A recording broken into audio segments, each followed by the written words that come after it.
এই মেয়েটা একটা বেয়াদব লেট করে আসছে, যার জন্য আমাদের আধা ঘন্টা না কয় ঘন্টা 40 মিনিট ওয়েট করতেছে। আর আরেকটা জি পেটুকের পেটুক খাওয়া শুরু করছে।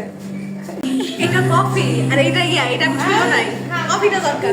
পকেটের হাল বেহাল থাকা অবস্থায় যদি আপনি জানতে পারেন ফ্রেন্ডসদের সাথে গিয়ে 79 টাকায় আপনি ভরপেট প্ল্যাটার এনজয় করতে পারবেন, তাহলে কেমন হয় বলেন? হেই এভরিওয়ান, দিস ইজ স্পন্থর। আশা করি তোমরা সকলে ভালো আছো। আমরা গিয়েছিলাম উত্তরা, সেখান থেকে আসার পথে আই ওয়াজ রিয়েলি হাংরি, তো চিন্তা করলাম কি করা যায়। সো ফেসবুকে একটা পোস্ট দেখেছিলাম স্টোরিজ ক্যাফের, সেটার অ্যাড্রেস ধরে চলে গিয়েছিলাম মিরপুর 2 এর স্টোরিজ ক্যাফেতে। এন্ড যাওয়ার পরে দেখি ইন্টেরিয়রটা অনেক সুন্দর করে ডেকোর করা, লাইটিং করা, বুকসের একটা কর্নার করার পাশাপাশি টি শার্টস কর্নার করেছে, সুন্দর শোপিসের কর্নার করেছে। That's was really nice. এরই মাঝে আমার লেট লতিফ বান্ধবী 40 মিনিট দেরি করে চলে আসে, এন্ড সেই সাথে আমাদের ফুডও চলে আসে। আর এই ফুডের শর্ত হচ্ছে তোমাকে একটা প্ল্যাটার রেগুলার প্রাইসে কিনে সেকেন্ড প্ল্যাটারে 80 টাকা 79 টাকা অ্যাড করলে তুমি সেকেন্ড প্ল্যাটারটা 79 টাকায় পাচ্ছ। টেস্ট কিন্তু খারাপ ছিল না, ওরা কোয়ালিটিতে কোনো খারাপ কিছু করে নাই। আমি একটু ভয় ভয় ছিলাম, যে কারণ অফার খেতে গেলে আমি সবসময় ধরা খাই, বাট এবার আমি ধরা খাই নাই। এন্ড এই তো কাটসু প্লেটারটা অর্ডার করেছিলাম, দ্যাট ওয়াজ রিয়েলি ইয়াম্মি। এরপর তাদের বারান্দাতে দাঁড়িয়ে সুন্দর কিছু ভিডিওস নিয়ে বাসায় যাওয়ার পালা। আজকে